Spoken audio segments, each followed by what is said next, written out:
Waalaikumsalam. Saya Nana dari TVR Parlemen, Ya. Pak. Mohon izin nih Pak, mau berbincang-bincang sedikit mengenai pelantikan Presiden Mhm, tanggal ya. 20 Oktober nanti nih Pak.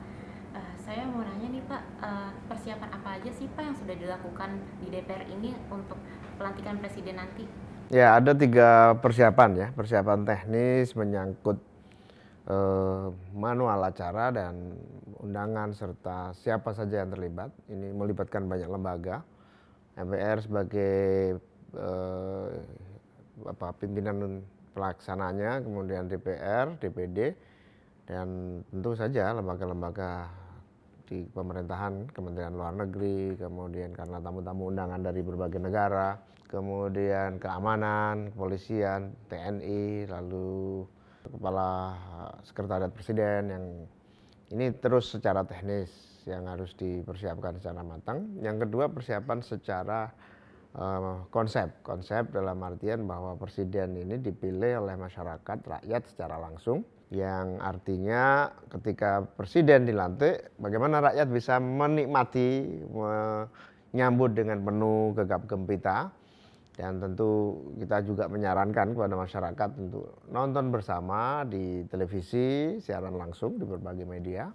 Dan ini menjadi pesta demokrasi yang terakhir dari proses pemilihan umum, yaitu setelah pelantikan DPR, DPD, lalu pelantikan presiden. Puncak dari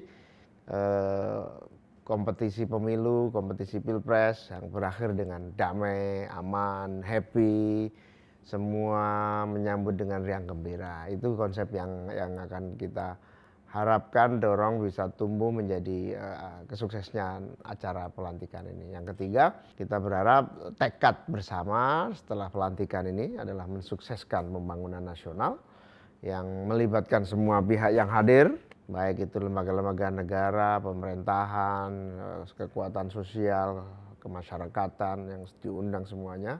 Setelah presiden dilantik, berkomitmen bersama-sama untuk menjaga persatuan kesatuan demi berlangsungnya dan suksesnya pembangunan di bawah kepemimpinan presiden yang dilantik.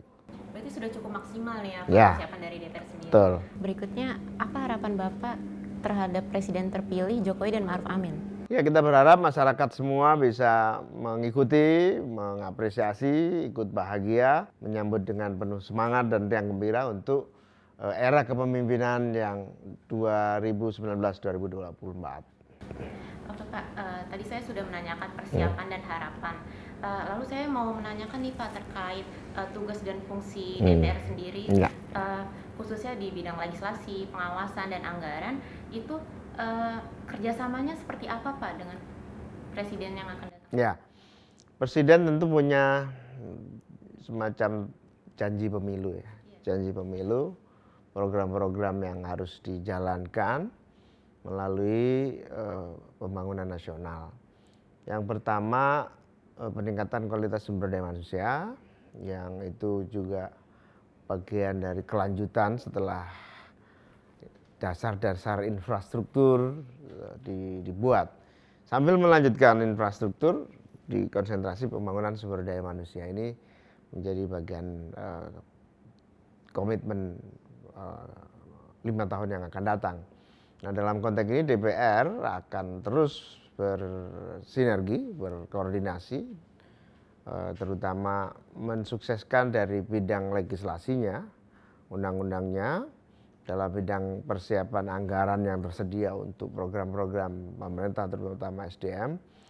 SDM ini core utamanya adalah pendidikan tentu saja. Pendidikan menjadi andalan, baik pendidikan formal, Kementerian Pendidikan maupun pendidikan dalam artian luas yang menggunakan semua kemampuan teknologi yang ada. Nah, pendidikan ini bisa melalui pendidikan skill, pendidikan karakter bangsa, pendidikan daya tahan kreativitas dan kemandirian bangsa. Nah, konsentrasi di situ, maka selain undang-undang, legislasi, kita juga akan awasi jalannya supaya tidak melenceng dari harapan itu. Iya Pak, berikutnya program apa aja Pak yang akan Bapak lakukan di satu periode ini? Saya berkeinginan bidang koordinator kesejahteraan rakyat ini, Korkesra ini, menyambut era di mana Pak Jokowi dalam janji kampanyenya serta Pak Jokowi komitmen untuk pasca pembangunan infrastruktur adalah sumber daya manusia, maka pendidikan dalam bidang Kesra ini menjadi prioritas. Baik Pak, terima kasih atas bincang-bincangnya. Ya, sama-sama. Pemirsa, demikianlah wawancara saya dengan Bapak Muhaimin Iskandar, Wakil Ketua DPR RI, Bidang Koordinator Kesejahteraan Rakyat. Terima kasih, saya Diah Dana, dan sampai jumpa.